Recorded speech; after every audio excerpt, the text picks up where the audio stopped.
शीर्षक छाया योद्धा। आरव की गाथा। मुंबई की हलचल भरी गलियों में आरव सिर्फ एक साधारण कॉलेज छात्र था, लेकिन उसकी दुनिया जल्द ही पूरी तरह बदलने वाली थी। बचपन से ही वह वीडियो गेम और एक्शन कहानियों का दीवाना था, लेकिन उसने कभी नहीं सोचा था कि एक दिन वह खुद एक महाकाव्य लड़ाई का हिस्सा बनेगा।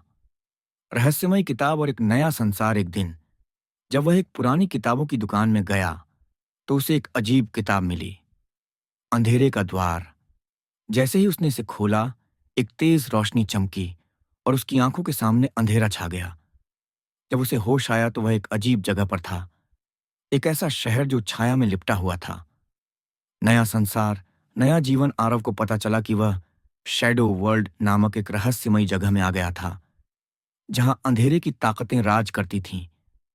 इस दुनिया में कुछ योद्धा थे जो छाया से शक्ति प्राप्त कर सकते थे, और भाग्य ने आरव को भी उन्हीं में से एक बना दिया था। एक रहस्यमयी योद्धा कैडेन ने उसे समझाया कि यह संसार शैडो लॉर्ड्स के कब्जे में था। यदि उन्हें हराया नहीं गया तो उनका अंधेरा उसकी असली दुनिया तक फैल जाएगा। युद्ध की तैयारी। कैडेन ने आरव को छाया की कला सिखाई, कैसे अपनी परछाई को एक हथियार में बदलना है, कैसे अदृश्य होना है और कैसे अपनी छाया से दैत्य बुलाने हैं। आरव ने कड़ी मेहनत की, दिन रात अभ्यास किया, और जल्द ही वह एक शक्तिशाली योद्धा बन गया। आरव को अपने प्रशिक्षण के दौरान कई कठिनाइयों का सामना करना पड़ा।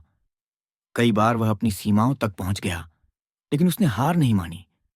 उसने छाया ऊर्जा का प्रयोग करके अपनी गति और शक्ति को कई गुना बढ़ा लिया। जल्द ही वह एक ऐसा योद्धा बन गया जिसके सामने अंधेरे की ताकतें भी कांपने लगीं।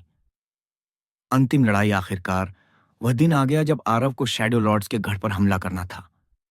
वहां उसका सामना हुआ शैडो किंग से, जो इस दुनिया का सबसे शक्तिशाली शासक था। दोनों के बीच एक भयंकर युद्ध हुआ।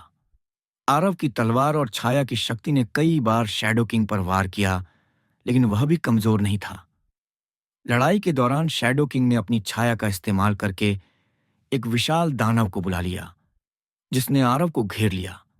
लेकिन आरव ने अपनी छाया शक्ति को और भी अधिक बढ़ाया और एक नया रूप धारण कर लिया, शैडो मास्टर। इस नए रूप में आरव की शक्ति कई गुना बढ़ गई थी। उसने शैडो किंग और उसके दानव को एक साथ चुनौती दी। लड़ाई के अंत में आरव ने अपनी सबसे खतरनाक शक्ति शैडो ब्लास्ट का इस्तेमाल किया और शैडो किंग का अंत कर दिया। घर वापसी और नया मिशन। जैसे ही शैडो किंग का पतन हुआ, पूरा शैडो वर्ल्ड बिखरने लगा। एक चमकता हुआ द्वार खुला और आरव उसमें कूद गया।